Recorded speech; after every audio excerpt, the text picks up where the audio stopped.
Mr. Speaker, this resolution 63 is first to thank the troops for their service, and we all support them. The second part of the resolution is to oppose the surge.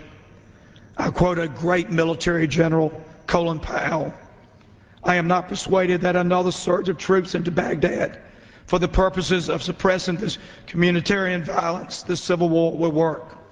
He supports our position. He is opposed to the surge. That is Colin Powell. I yield to the gentleman from Texas, Mr. Paul. The gentleman from Texas is recognized for how long? 6 minutes. 6 minutes. I thank the gentleman for yielding, and I ask the Speaker for unanimous consent to revise and extend my remarks. Without objection. And I rise in support of the resolution and in opposition to the escalation in Iraq. I want to thank the gentleman from North Carolina for his very determined and principled effort to end this ill-advised and dangerous war.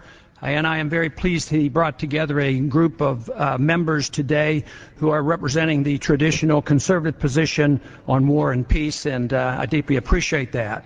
Mr. Speaker, this grand debate is welcomed, but it could be that this is nothing more than a distraction from the dangerous military confrontation approaching with Iran, which is supported by many in leadership on both sides of the aisle. This resolution, unfortunately, does not address the disaster in Iraq. Instead, it appears to oppose the war while at the same time offering no change of the status quo in Iraq. As such, it is not actually a vote against a troop surge. A real vote against the troop surge is a vote against the coming supplemental appropriation, which finances it. I hope all my colleagues who vote against this surge today will vote against the budgetary surge when it really counts, when we vote on the supplemental. The biggest red herring in this debate is the constant innuendo that those who don't support expanding the war are somehow opposing the troops. It's nothing more than a canard to claim that those of us who struggled to prevent the bloodshed and now want it stopped are somehow less patriotic and less concerned about the welfare of our military personnel. Osama bin Laden has expressed sadistic pleasure with our invasion of Iraq and was surprised that we served his interests above and beyond his dreams on how we responded after 9/11 attacks. His pleasure comes from our policy of folly, getting ourselves bogged down in the middle of a religious civil war 7,000 miles from home that is financially bleeding us to death.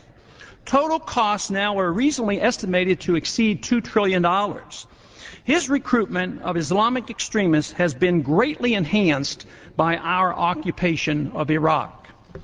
Unfortunately, we continue to concentrate on the obvious mismanagement of a war promoted by false information and ignore debating the real issue, which is this: why are we determined to follow a foreign policy of empire building and preemption which is unbecoming of a constitutional republic? Those on the right should recall that the traditional conservative position of non-intervention was their position for most of the 20th century, and they benefited politically from the wars carelessly entered into by the left. 7 years ago, the right benefited politically by condemning the illegal intervention in Kosovo and Somalia. At the time, the right was outraged over the failed policy of nation building. It's important to recall that the left in 2003 offered little opposition to the preemptive war in Iraq, and many are now not willing to stop it by defunding it or work to prevent an attack on Iran. The catch-all phrase, the war on terrorism, in all honesty, has no more meaning than if one wants to wage a war against criminal gangsterism. Terrorism is a tactic. You can't have a war against a tactic.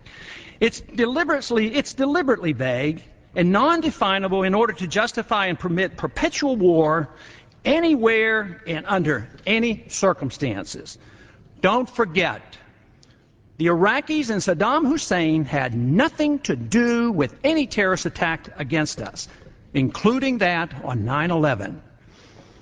Special interests and the demented philosophy of conquest have driven most wars throughout all of history. Rarely has the cause of liberty, as it was in our own revolution, been the driving force.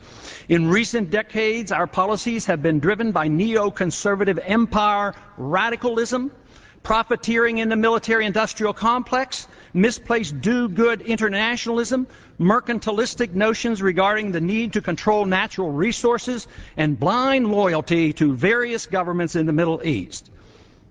For all the misinformation given the American people to justify our invasion, such as our need for national security, enforcing UN resolutions, removing a dictator, establishing a democracy, protecting our oil, the argument has been reduced to this: if we leave now, Iraq will be left in a mess, implying the implausible that if we stay, it won't be a mess. Since it could go badly when we leave, that blame must be placed on those who took us there, not on those of us who now insist that Americans no longer need be killed or maimed, and that Americans no longer need to kill any more Iraqis. We've had enough of both. Resorting to a medical analogy, a wrong diagnosis was made at the beginning of the war, and the wrong treatment was prescribed. Refusing to reassess our mistakes and insisting on just more and more of a failed remedy is destined to kill the patient. In this case, the casualties will be our liberties and prosperity here at home and peace abroad. There's no logical reason to reject the restraints. This time has expired. Yield the gentleman one more minute. The gentleman is recognized for one additional minute. There's no logical reason to reject the restraints placed in the Constitution regarding our engaging in foreign conflicts unrelated to our national security. The advice of the founders and our early presidents was sound then, and it's sound today. We shouldn't wait until our financial system is completely ruined and we are forced to change our ways. We should do it as quickly as possible and stop the carnage and the financial bleeding that will bring us to our knees and eventually force us to stop that which we should have never started. We all know in time the war will be defunded one way or another, and the troops will come home. So why not now? And I yield back my time.